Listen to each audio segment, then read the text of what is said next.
Gas সংকটে থমকে গেছে দেশের অন্যতম বৃহৎ শিল্পাঞ্চল টঙ্গীর বিসিক এলাকার কারখানাগুলোর উৎপাদন ব্যবস্থা। টানা তৃতীয় সপ্তাহ ধরে অনেক কারখানায় উৎপাদন সীমিত হয়ে পড়েছে। শুধু রপ্তানিমুখী শিল্পেই নয়, পড়েছে তৈরি পোশাক শিল্পের সহযোগী নানা প্রতিষ্ঠানেও। এদিকে লক্ষ্মীপুরেও তীব্র আকার ধারণ করেছে গ্যাস সংকট। চাহিদা মতো গ্যাস না পাওয়ায় চরম দুর্ভোগে পড়েছেন গ্রাহকরা। প্রতিনিধিদের পাঠানো তথ্যচিত্রে আরও জানাচ্ছেন আবরার মাহি।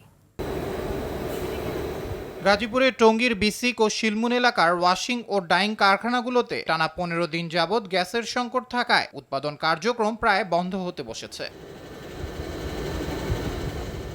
উৎপাদন বন্ধ থাকায় প্রতিদিনই লোকসান গুনতে হচ্ছে প্রতিষ্ঠানগুলোকে। সংকট নিরসনে তিতাস গ্যাস কর্তৃপক্ষকে চিঠি দেওয়া হলেও কার্যকর কোনো সমাধান মেলেনি বলে দাবি প্রতিষ্ঠান সংশ্লিষ্টদের। তীব্র গ্যাস সংকটের কারণে আমাদের উৎপাদন ব্যাহত হচ্ছে এবং আমরা সময় মতো মাল ডেলিভারি না দেওয়ার কারণে আমাদের কাছ থেকে বায়াররা বিমুখ হয়ে যাচ্ছে। গ্যাসের প্রবলেমের জন্য আমাদের প্রোডাকশন ডাউন হইতেছে এবং অনেক সময় ছুটিও দিতে আছে গ্যাসের কারণে। দ্রুতই এ সমস্যার সমাধান হবে বলছে তিতাস গ্যাস কর্তৃপক্ষ।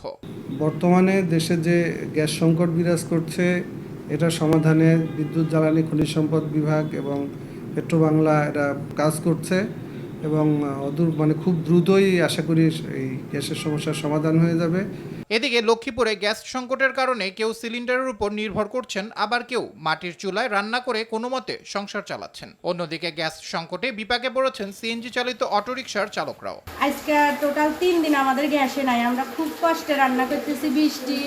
অনেক বৃষ্টিতে আমরা লাড়ি কিনে আমরা অনেক কষ্টেতে রান্না হইতেছে। এটা তো গ্রামের বাড়ি না যে আসলে লাকড়ির চুলায় রান্না করার মতো কোনো তেমন ব্যবস্থা নাই।